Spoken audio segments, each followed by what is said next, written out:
Muito bem, o canal FC está de volta. Nosso entrevistado de hoje é representante da música nordestina contemporânea em sua região de origem. O compositor utiliza da pluralidade artística do sertão para apresentar ao público um trabalho rico e colorido que une as tradições musicais tradicionais com elementos de outras linguagens, como pop, jazz e MPB. Multi-instrumentista, edificou sua trajetória na exploração das fontes musicais da região do semiárido e tem experiência em projetos de arte e educação, gestão de projetos culturais e gravação fonográfica de baixo custo.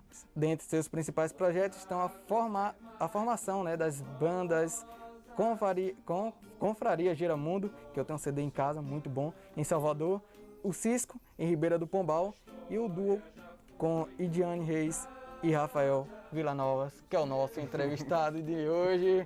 Rafael, muito obrigado por aceitar o nosso convite.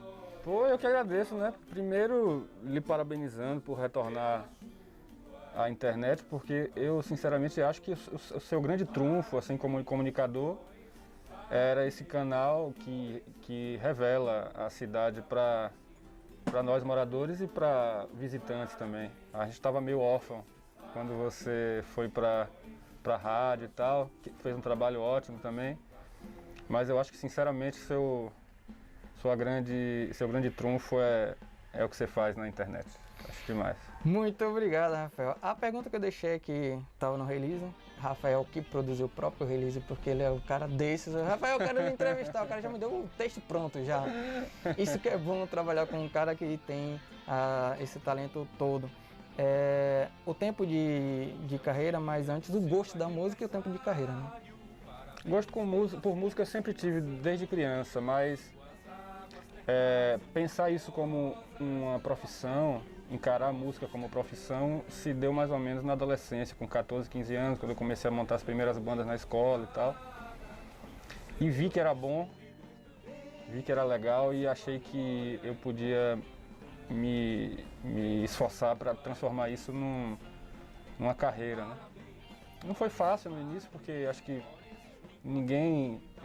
os pais não aceitam bem uma carreira alternativa no começo, mas quando viram que eu levava a sério, que eu estudava muito e que faria daquilo uma maneira de viver, eles passaram a apoiar e apoiam até hoje. Eu considero minha inauguração nos palcos, assim, acho que em 2009, eu já tinha uns 19 anos. Eu já tinha, claro, participado de feiras de ciência, de gincanas e etc, tocando e cantando, me apresentando, mas que profissionalmente isso aconteceu em 2009, então de lá para cá são quantos anos? São uns 12 anos, né? Eu sou bom de cálculo. Tem mais ou menos 12 anos que eu trabalho profissionalmente com música. O Confraria Giramundo, o que significa para você? A banda significa para mim um grande trampolim, assim, foi o primeiro conjunto que eu estive em que eu pude interpretar minhas próprias canções. Isso foi muito importante para mim, ter esse vetor, assim, essa ferramenta para interpretar essa minha aura de compositor.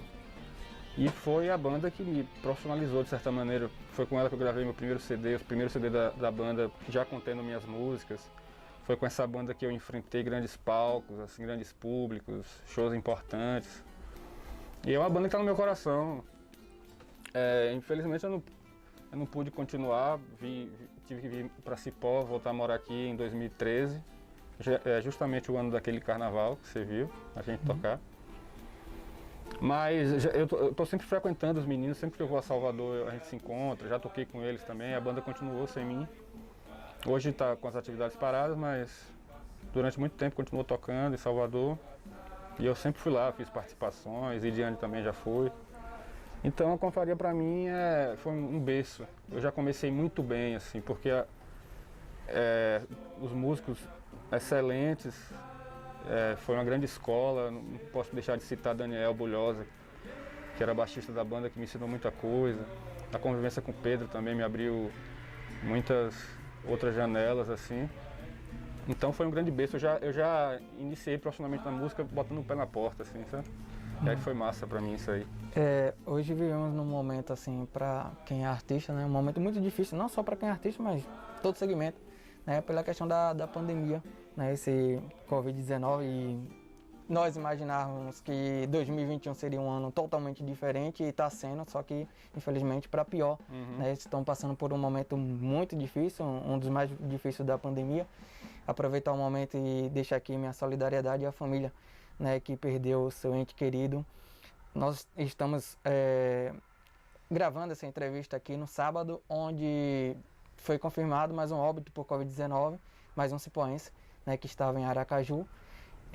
O quinto óbito, o pior momento, né, da pandemia em Cipó, o mês de março de 2021. A Lei Aldir Blanc, que veio para ajudar os artistas em tempo de pandemia. O trabalho escolhido por você está aí na tela, todo mundo assistindo, né? Uma nova roupagem do hino de Cipó, escrita por Ranieri Caetano e que teve os arranjos aí do professor Clemildo. E o que te motivou a esta escolha? Motivou principalmente o fato de eu ter uma relação carinhosa com ambos os compositores. Eu tomei aula com o professor Clemildo de percussão lá na Filarmônica, estava no talvez o primeiro coral que cantou o hino publicamente, eu fazia parte desse coral. Ranieri Caetano, poeta, talvez o poeta máximo das águas de Cipó, você conhece bem ele, já entrevistou ele. Isso. Ele também sempre teve uma relação muito carinhosa com minha família, então naturalmente eu procuraria devolver à cidade esse recurso de uma maneira que contemplasse pessoas que para mim são importantes. Mas sobretudo também, não sobretudo, mas incluindo nesse bolo todo aí, é o fato de a gravação do hino não ser tão interessante. A gravação acho que de 98, 99, que tem no YouTube, e não é muito interessante porque acho que não tinham recursos para fazer um registro legal. E sempre que rolava esse hino em eventos, eu ficava meio encabulado, assim, meio envergonhado até. Eu digo, poxa, o hino é uma peça tão importante para a civilidade da cidade, né, para a gente se reconhecer como comunidade, e a gravação não é tão legal. Um dia eu vou ter a oportunidade de fazer isso. E quando a gente conseguiu captar a Lei Aldir Blanc aqui, aliás, meus parabéns novamente para o pessoal do município que se movimentou para captar esse recurso, que muito lugar não conseguiu, não teve interesse, na verdade. Quando esse recurso caiu, eu disse, não, eu preciso aproveitar essa oportunidade para entregar à cidade uma gravação mais honesta, assim, que a gente tivesse mais clareza de ouvir as nuances, a letra e tal. Você participou de um grupo de WhatsApp que tem um pessoal que participou da Lei Aldir Blanc. Quantos artistas tem em Cipó e quantos deles não são tão valorizados no nosso município? Poxa, com certeza. Cipó é um celeiro grande de artistas, né? Isso é notório. E esse tipo de mecanismo público é fundamental para a gente se revelar, para nos dar gás mesmo, para continuar criando, porque ser artista em cidade pequena é uma coisa meio ingrata. E se esse tipo de mecanismo público não for aplicado, a gente fica cada vez mais moroso, sem querer trabalhar. E muita gente que eu nem conhecia dessa geração nova se inscreveu nesse edital. É evidente que muita gente deixou de ganhar essa grana, principalmente aqueles mestres de cultura que não têm acesso à internet, nem ficaram sabendo do projeto, entendeu? E isso me deixou de coração partido, porque claro que a comissão se esforçou muito, mas talvez a gestão da época pudesse se debruçar mais em acessar essas pessoas, entendeu? A grande verdade, Fran, é que falar de cultura é uma coisa muito burocrática ainda, né? E a grande verdade é que grandes artistas não sabem nem ler, sacou? E não tem e-mail, não sabe o que é e-mail, não sabe se colocar nesse mundo tecnológico. Então faltou muito dessa gente aí, a grande maioria dos nossos artistas, os mais importantes, alguns dos mais importantes, não tiveram acesso a esse recurso. Contrapartida foi a revelação de artistas novos, assim, meninos com muita vontade de trabalhar, de mostrar o trabalho, que eu conheci a partir das reuniões da Aldir Blanc e tal. Eu fiquei muito feliz, tá vindo uma leva muito boa de artistas, porque eu acho que a pandemia, assim como outros momentos históricos, assim, serve para sacudir a cabeça do artista, né? A minha turma, por exemplo, está se organizando em torno de um coletivo também, que quero pedir licença para lançar publicamente aqui no seu canal, que é o Coletivo Capim Santo, onde a gente reúne 7 ou 8 artistas. Tem professor, tem gente preta, tem homossexual. É um grupo muito plural e conciso, muito consciente do que quer fazer.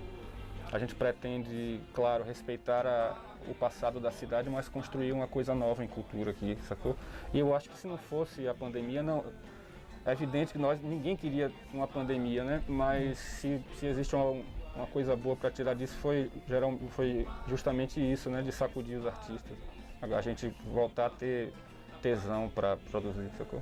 Para reunir, para produzir. Este é o pior momento para você que é artista? Artisticamente não. É o pior momento das nossas vidas, com certeza, coletivamente, né? Principalmente no Brasil, que é um país que não desacostumou com grandes catástrofes, né? A gente sempre tinha coisas isoladas, catástrofes ambientais, mas em relação à saúde do país, da nação, a gente tinha desacostumado com epidemias, com doenças infecciosas, a AIDS controlada, sarampo, varíola, umas doenças que praticamente deixaram... AIDS não, que está viva e sorrateira, mas muita doença sumiu da nação e a gente ficou bem acostumado, né? E agora a gente está vivendo uma coisa que a gente nunca experimentou. Nós que somos jovens, de 30 a 40 anos, a gente não experimentou nada parecido, né? A epidemia de AIDS foi terrível e medonha, mas a Covid já chegou a matar mais. A Covid matou mais do que a AIDS na história toda da doença no Brasil, desde os anos 80, final de 70 para 80. Então isso é muito preocupante, é o momento mais preocupante da minha vida, mas artisticamente está sendo muito profusa a minha vida, porque eu estou produzindo muito e desengavetando projetos antigos, músicas antigas que tem em torno de 10 anos, eu tirei da gaveta, comecei a gravar, a burilar, porque a gente teve tempo de fazer isso, né? Essas distrações da vida moderna, esses compromissos sociais, de ir na casa do amigo, no barzinho, e trabalhar e tal, isso deixou de existir de alguma maneira. Então eu aproveitei esse momento de confinamento para organizar minha vida artística e agora estou cheio de ideias, cheio de projetos. A gente tem que ressignificar essas coisas, né? Essas coisas adversas que acontecem com a gente. Você passou recentemente por um desvio na sua carreira que foi, digamos, surpreendente. E você já arrumou um jeito de se colocar de novo, e de alguma maneira. A gente tem que aproveitar esses momentos assim para parar e repensar o que vai fazer daqui para frente, se organizar melhor, se preparar. Já está entrando na pergunta seguinte, né? O seu projeto atual e os planos para o futuro. Eu não consigo planejar muito a longo prazo, assim, eu sou uma pessoa meio ansiosa. Minha namorada, por exemplo, ela adoraria que eu fizesse grandes planos para o futuro, assim, mas eu não... o azar dela e o meu também, eu não tenho essa perspectiva a longo prazo. Mas eu gosto de estar apaixonado por projetos, entendeu? Eu gosto de meter as caras e realizar coisas. No momento eu estou gravando algumas músicas para no futuro a gente lançar um CD, o ID. Estou gravando em casa mesmo, com os recursos que tenho. O resultado está ficando melhor do que eu achei. Fora isso, eu estou com esse coletivo, então a gente está pensando em muitas coisas, muito material de arte e educação, por exemplo, espetáculos de teatro e música, saraus, para quando acabar a pandemia e mesmo antes de acabar, fazer umas atividades online. Então estou pensando em muita coisa, estou pensando em retomar minha banda em Pombal, uma banda de rock, inclusive conversei com os meninos hoje. Muita coisa está acontecendo, assim, eu estou até sem tempo de pensar direito como vou organizar isso. Uma música que te marcou no início da carreira? Pode ser de qualquer artista. Qualquer, você que manda. Você perguntou uma música que marcou minha carreira no início e me veio aqui na cabeça uma música que é de um compositor latino chamado Mongo Santa Maria, Eu acho que é esse o nome do compositor, mas que ficou conhecida internacionalmente com um guitarrista mexicano chamado Carlos Santana, que é um cara que me influenciou pra caramba. É uma música simples, assim, todo mundo meio que conhece o refrão, só que ela sintetiza uma coisa que eu adoro no Santana, que é pegar músicas populares, música pop como o rock, por exemplo, e aproximar para seu país, né? Dar uma cara, no caso dele, mexicana. É o que muitos músicos fizeram aqui no Brasil, como Pepeu Gomes, como Armandinho Macedo, essa galera que eu sou pirado, assim. Então a música do Santana gravou, diz mais ou menos assim. Oye, como va, mi ritmo bueno pa gozar, hey, mulata, oye, como va, mi ritmo bueno pra gozar, mulata.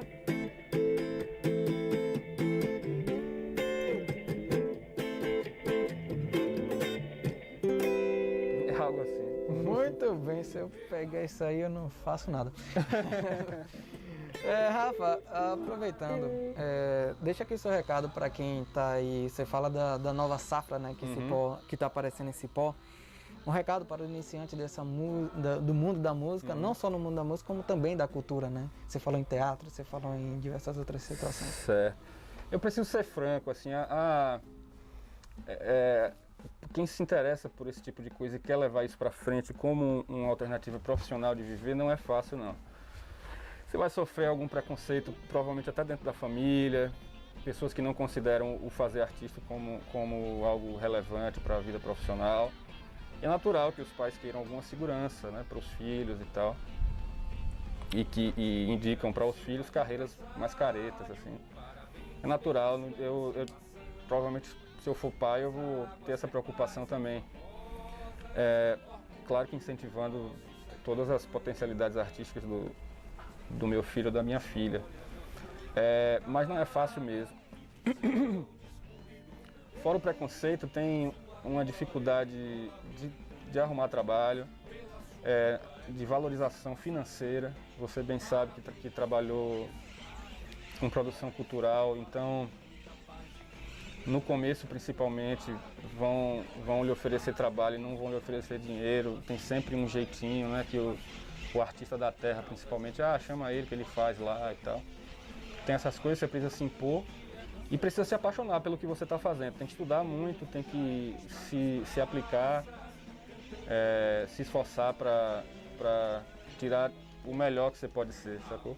Se inspirar em pessoas, mas não copiá-las. Ter um trabalho original é fundamental para você se destacar, assim, porque só fazer, sei lá, cantar a música dos outros também não te leva a grandes lugares. Você precisa empurrar os limites para que seu próprio trabalho, sua própria característica seja também evidenciada. É o que Manu Santini está fazendo, por exemplo, compondo muito. Ela é uma menina muito talentosa, que você entrevistou na semana passada, que compõe também. Então acho que é por aí, meter as caras, dar sua própria identidade para o seu trabalho, porque música, teatro, cinema, fotografia, todo mundo fazendo, todo mundo faz de alguma maneira. Isso.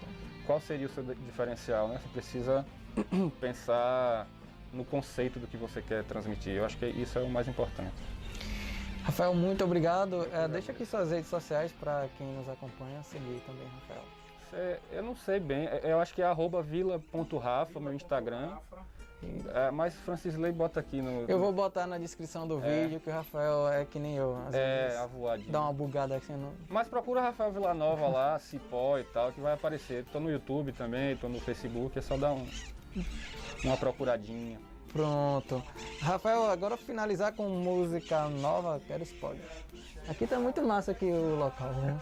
Massa, por isso que eu chamei aqui. Isso, dá um spoiler aí com música nova, Rafael. Pronto. E tem um trabalho aí no Facebook do Rafael, né, que é da Lei Aldir Blanc, essa nova roupagem do hino de Cipó. Vão lá, vou deixar também o link na descrição do vídeo para você acompanhar esse grande trabalho de Rafael Villanova. Na próxima semana vamos entrevistar mais alguém, né, que está inscrito aí na Lei Aldir Blanc aqui do nosso município. Rafael. Maravilha, cara, muito obrigado pela oportunidade, assim, eu acho que como eu disse no começo, seu caminho é esse tipo de comunicação que você faz na cidade ninguém mais faz e você precisa meter as caras mesmo. Tamo junto sempre, velho. Valeu, Rafa. É massa. Não dá pra cortar uma entrevista boa dessa, não dá, gente.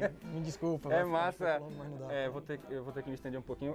É massa, eu acabei de constatar que você tá sempre nas meus lançamentos de projetos. Você tava no primeiro dia que eu toquei com o ID, na Pérgola, você tava no show da Arroz de Festa, e hoje eu lançando o meu coletivo. Na Confraria Giramundo também Na dá. Confraria, quando o primeiro show aqui em Cipó você tava. Interessante isso, velho. Acho que isso aí é um amuleto da sorte. Tomara, tomara. Eu vou tocar uma música que a gente já gravou, eu e Id, a gente tá preparando a produção de vídeo para lançar no futuro, que é de um grande amigo meu, Daniel Bulhosa, essa música, que eu decidi regravar assim. Era um samba, mas aí eu transformei ela num tango, em algo assim.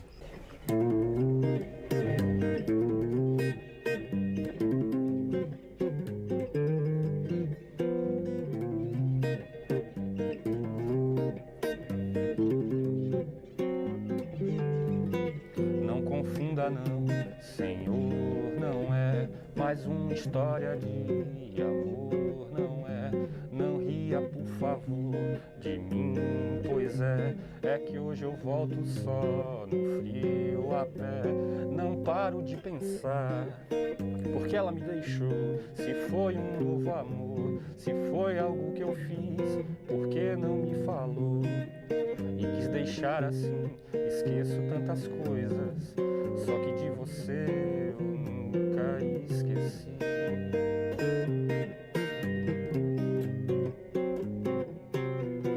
Conversei então com esse coração que não aceitou, que não te esqueceu. Diz que esse coração me chantageou e disse para mim que quer você aqui ou para de bater.